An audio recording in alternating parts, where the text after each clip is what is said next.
Halo guys, perkenalkan nama saya Fitri. Nama saya Nathan.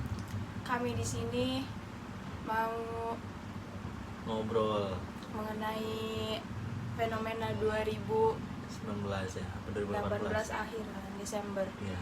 Kejadian itu di Tanjung Lesung. Ya, Sampai Anyer.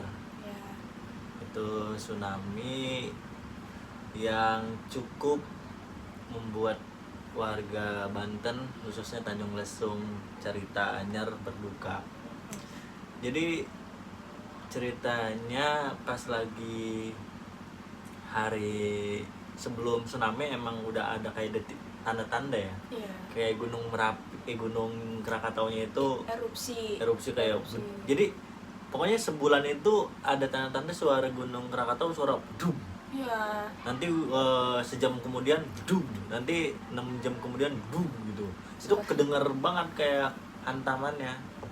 Cuman kata orang-orang biasa orang sini enggak, itu mah biasa aja. Ternyata emang pertanda. Tapi kata orang-orang, terus kan itu kan saya lagi pas SMP kan, katanya itu tuh bisa bukan disebut tsunami. Apa tuh? Soalnya kan kalau tanda-tanda tsunami itu biasanya surut dulu kan. Kalau itu tuh nggak surut, katanya itu tuh kayak cuma hantaman apa sih, belahan gunungnya tuh apa sih, belah ya, apa sih sebutannya, itulah jatuh belah gitu, terus airnya tuh jadi gede, ombaknya tuh jadi tiba-tiba gede gitu. Jadi ibaratnya disebutnya tuh ombaknya langsung gede, kayak nggak ciri-ciri tsunami gitu loh. Ya, jadi tanpa diduga-duga sih, bahkan BMKG aja nggak nyangka bakal terjadi tsunami. Biasanya kan langsung kayak kedetek gitu, kayak ini bakal tsunami, hati-hati gitu, ada himbauannya. Kalau ini enggak, bahkan band ternama Indonesia aja, siapa tuh? Seventeen. Ya, Seventeen itu mereka juga nggak nyangka bakal mengalami kejadian yang benar-benar bikin trauma gitu dalam hidupnya. Semua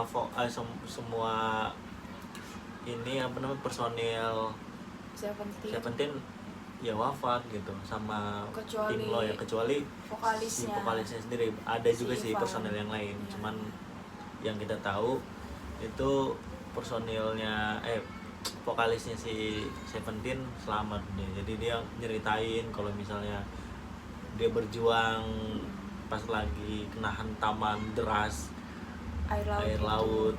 Yang buat sakit itu sebenarnya katanya bukan air lautnya, kena hantaman panggung kayak besinya itu. Jadi kesini nabrak besi, terus ketimpa besi gitu. Terus orang-orang juga pada ngerawat dia gitu, pengen jadi kalau di situ kan nggak mikir ini siapa ya. Yang penting gimana caranya selamat gitu. Dan itu tuh sebenarnya kejadiannya itu yang paling parah itu di situ, di Tanjung Lesungnya. Di Carita, Tanjung Lesung, Labuan, pokoknya ke sana lah.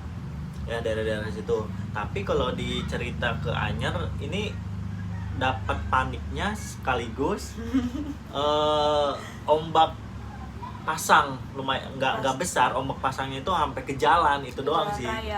Yang nggak nyampe hancurin beberapa bangunan yang ini gitu. Cuman emang air lautnya itu emang masuk ke keluar pagar gitu. Iya, keluar pagar, jadi masuk ke jalan. Jadi ke jalan itu. Kalau misalnya parah apa enggaknya ya lumayan, soalnya kan di situ kan pantai jadi sepi gitu, karena ketakutan kan, jadi timbul ketakutan. Jadi kayak gitu.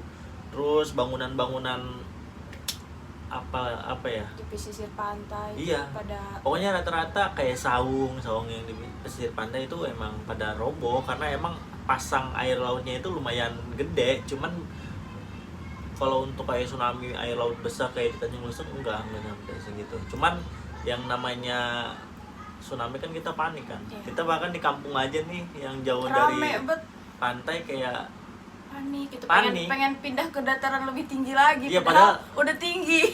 Padahal kita orang kampung gitu ya, orang kampung. Jadi pengen ke yang lebih tinggi lagi. Iya, padahal mah nggak bakal nyampe sih. Namanya panik ya. Iya, terus pas waktu malam-malamnya itu pas kejadian itu orang Ciparai itu pada naik ke sini, ke atas ke sini, kedengeran suara. Iya, jadi kayak kayak pawai gitu loh, pada mau ngungsi.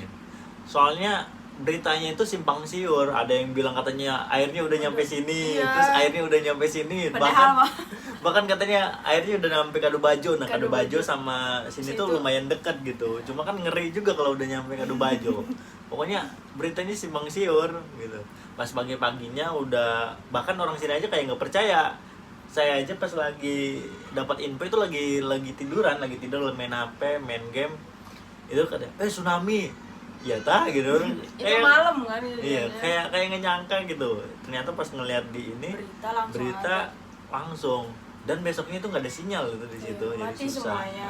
Terus kita kan turun tuh kan, pas itu mana hujan-hujannya aku lihat kondisi. Melihat kondisi emang hancur semua gitu. Khusus di pesisir pantainya. Tapi kalau misalnya yang dari jalan ke kampung kan ada jalan, udah gitu ada bangun-bangunan, ada kampung-kampung juga, itu nggak kena dampak sih, cuma kena dampak panik aja gitu. Akhirnya pada ngungsi kebanyakannya. Iya. Waspada, harus waspada memang. Iya. Dari itu aja sih. Segitu aja cerita dari kami. Ya, terima kasih udah mau dengerin.